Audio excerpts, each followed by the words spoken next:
Race fans, if you turn your eyes toward the Stan Sayers pit area and subsequent to that out toward the Ted Jones Racecourse here on beautiful Lake Washington, you're going to see a flashback to our past. We have 4 vintage hydroplanes taking to the water. For our new fans, this is what the sport looked like, and as I said earlier this morning, this is what the sport sounded like back in the 70s and the 80s.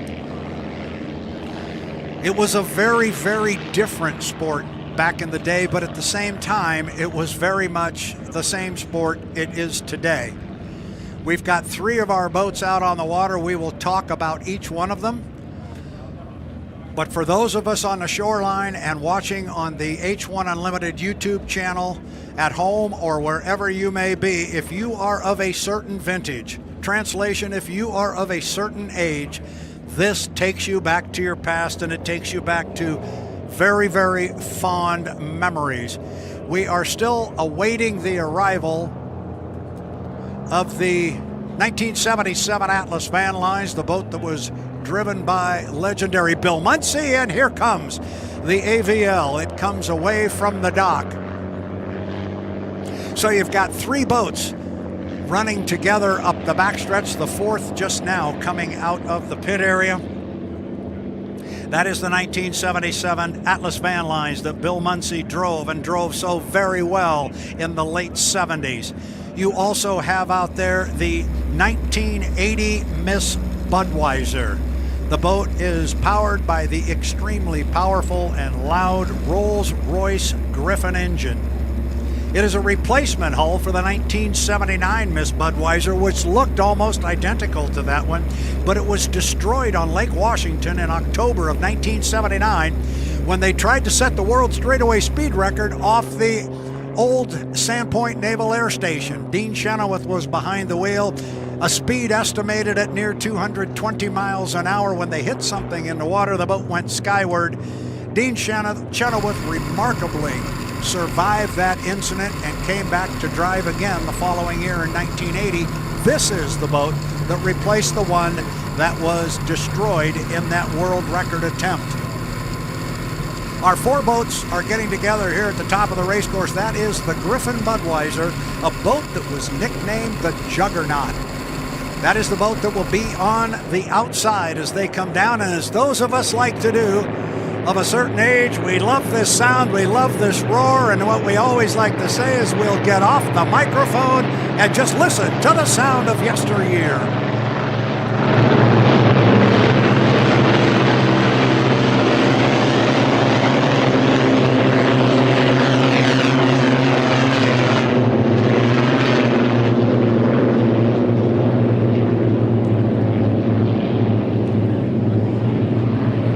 Executive Director of the Hydroplane and Raceboat Museum, David Williams, is behind the wheel of the Budweiser on the outside. Now, the boat running in lane number 3 was the last one to come out on the race course. It is the 1977 Atlas Van Lines, driven by maybe the greatest hydro personality and maybe the greatest hydro driver of all time, Mr. Bill Muncy. That is the beautiful blue and white hydroplane that's leading the field up the backstretch right now in lane number 3.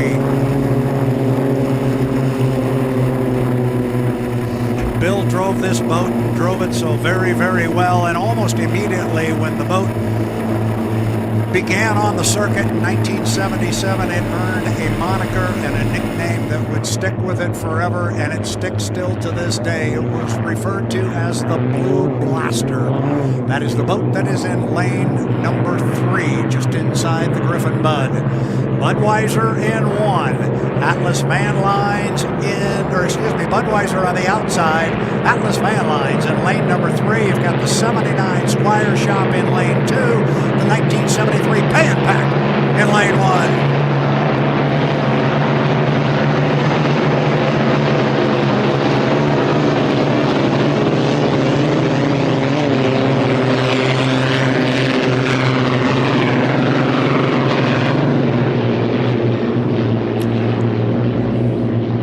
Our 2013 Gold Cup champion, Kip Brown, is behind the wheel of the Atlas Van Lines. I mentioned in lane number 2, You have the 1979 Squire Shop. This boat claimed the 1979 Golden Spike Regatta in Ogden, Utah, with a young man by the name of Chip Hanauer behind the wheel. There are a few different drivers who will be behind the wheel of that one this weekend, but I believe the Squire Shop this morning is being driven by John Watkins from the Hydroplane and Raceboat Museum.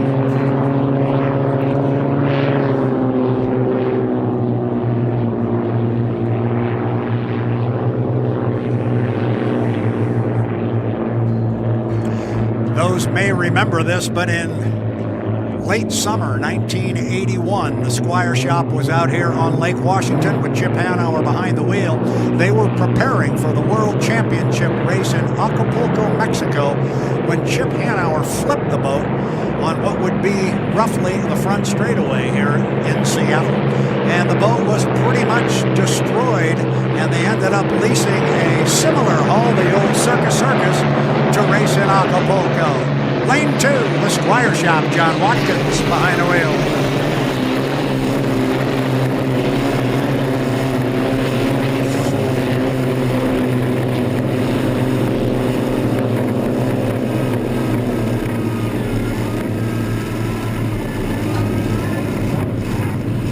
So as the boats go down to the lower end of the race course, the boat on the inside is the 1973 Pay'n Pak. That is the only boat that we do not refer to that's out there on the water that we do not refer to as a cab-over design. Cab-over being where the driver sits in front of the engine. You will see the driver, Danny Heye, out there now sitting behind the engine in that 1973 version of our H1 Unlimited hydroplanes. It is the oldest of the boats that's out there on the water. I get to tell my favorite Pay'n Pak story. When this boat hit the water, it's almost hard to quantify just how dominant this boat was. The first race for this boat in 1973 was down in Miami, Florida, at the famous Miami Marine Stadium. The course record down there in qualifying was 112 miles an hour, and it was held by Bill Muncie in the Atlas Van Lines. Muncie went out and qualified for that 1973 regatta and was basically equal to his course record at 112. They put the Pay'n Pak in the water, and the first lap was just short of 120 miles per hour.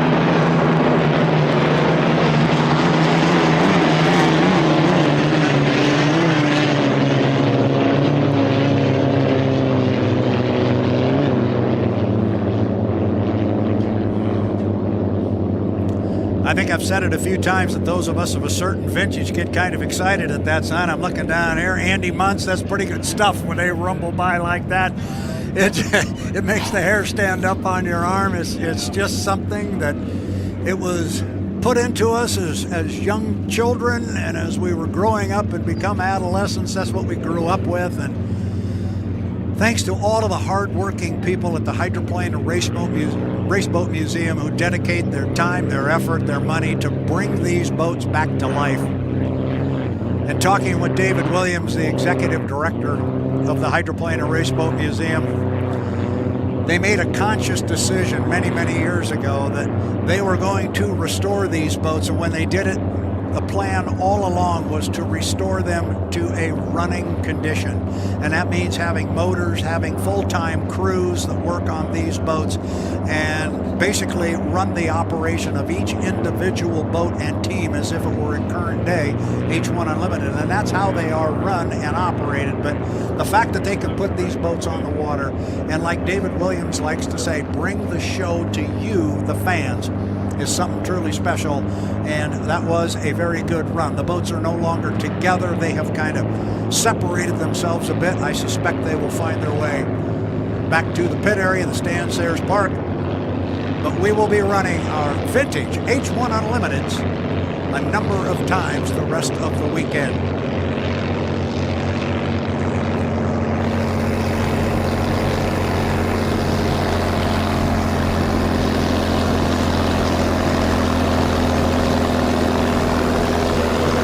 Watkins giving a little wave from the seat, and that's something we don't get to do with the current day boats under canopies, but it's nice that the drivers can actually interact a little bit with the fans. There's Kip. Kip's waving aboard the 1977 Atlas van lines. Danny Heye will come back in the 73 Pay'n Pak, and then David Williams himself, the massive Griffin-powered Miss Budweiser. Great show. We're going to do it again. Those watching online getting a great close-up look there of the Pay'n Pak, and Danny Heye brings it back to the stands here in the Memorial Pit area.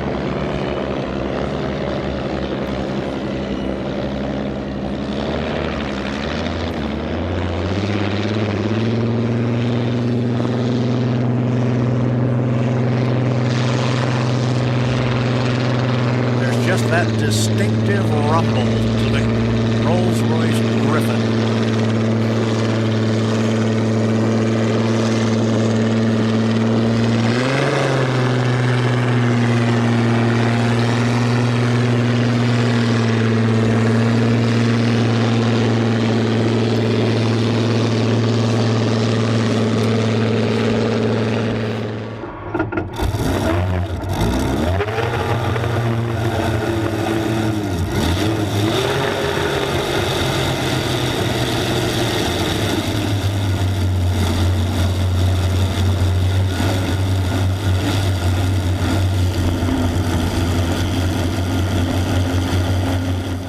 Issue yesterday and unfortunately lost the 1979 Squire Shop, but that doesn't mean it's going to get really a whole lot quieter out here. We've got the 1973 Pay'n Pak. That is the first boat going up the backstretch.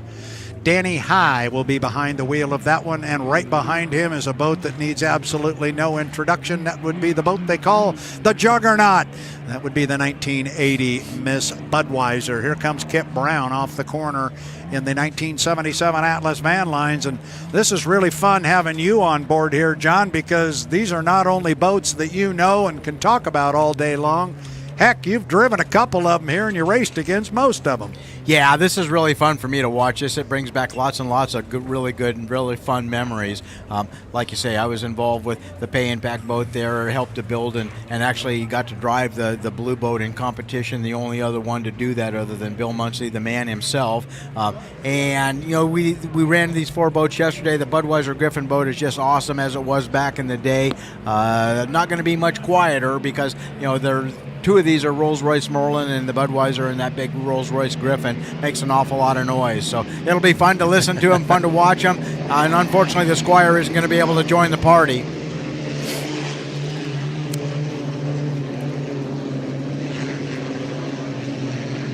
Now, back in the day when we were running these boats, you know, one of the biggest enemies of these engines is a situation called detonation. And what ends up happening there is that the air-fuel mixture can be a little bit lean, or the temperature is really high on the inlet temperature there, and it can cause it to detonate rather than to have a nice, smooth combustion cycle like it's supposed to do. When that happens, you get a rattle or a knock or a ping even, and it just tends to, you know, it can crack pistons, and then yesterday it ended up, you know, causing them to fracture a rod, and they actually pitched a rod out of the thing. So Squire Shop will be on the trailer for this heat.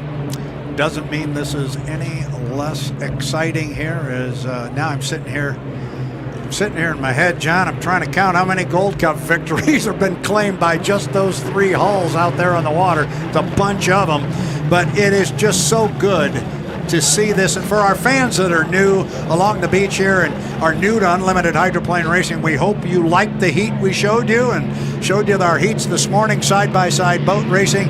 This is what it looked like in the 70s and into the 80s, and this is what it sounded like.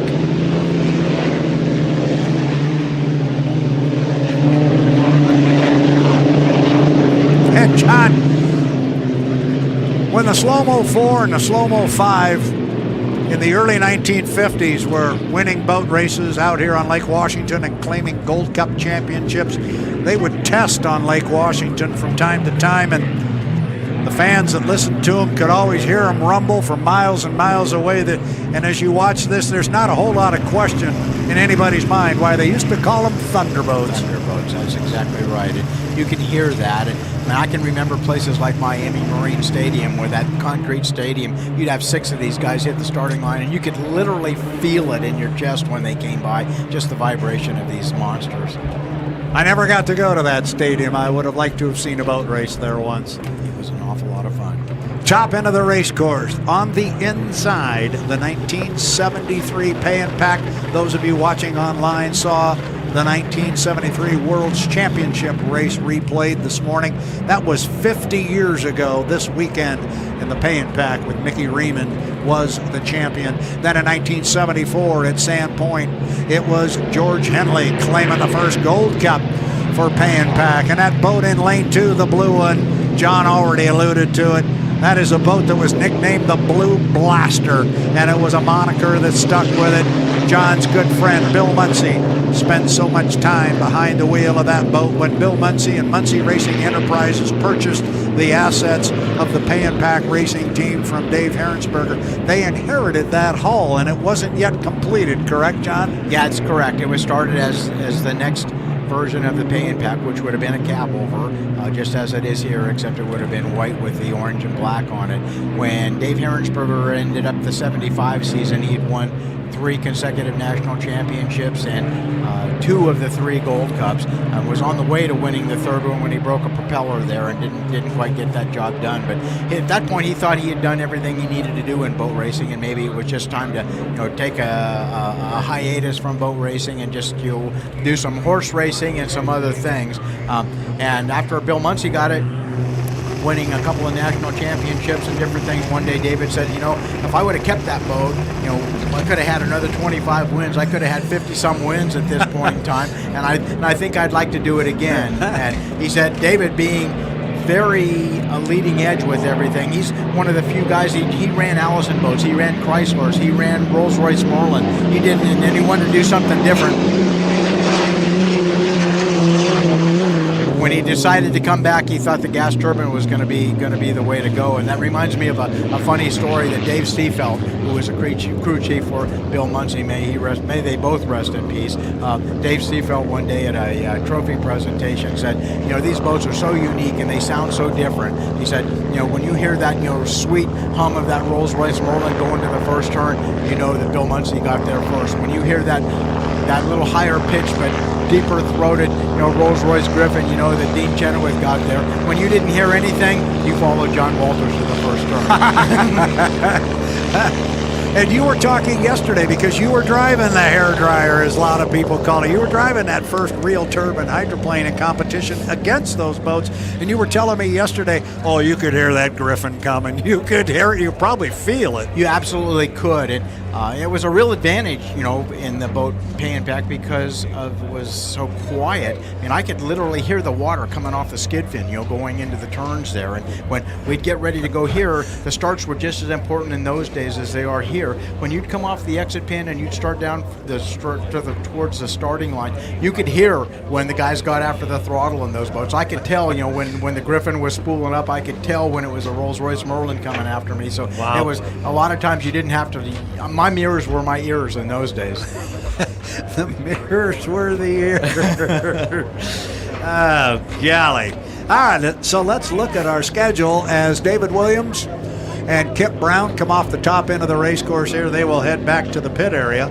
And for those of you who haven't seen the vintage boats run all weekend, as John and I have, every time, John, they come off that corner for the last time, it's these 2 boats. They both give it a squirt, and they run kind of hard to the line. A little bit of competitive juices there, but it's always fun. So that last run is always a good one. It's loud and proud. Kip Brown, our 2013 APBA Gold Cup champion. He knows what it feels like to win this event. He did it back on the Detroit River, bringing that beautiful Blue Blaster. That's just got to really take you back, John. You drove that boat. It does, absolutely. And I would love the opportunity to be able to go for another couple of laps of that thing at some point in time and go out there and play with the boys. And again, it would be fun. I think we ought to make that happen, and I have no authority to do that, but I think we ought to make that happen. Get you up to Mahogany and Merlot and throw that boat in the water as that big Griffin rumbles its way back toward the Stansaires Memorial pit area.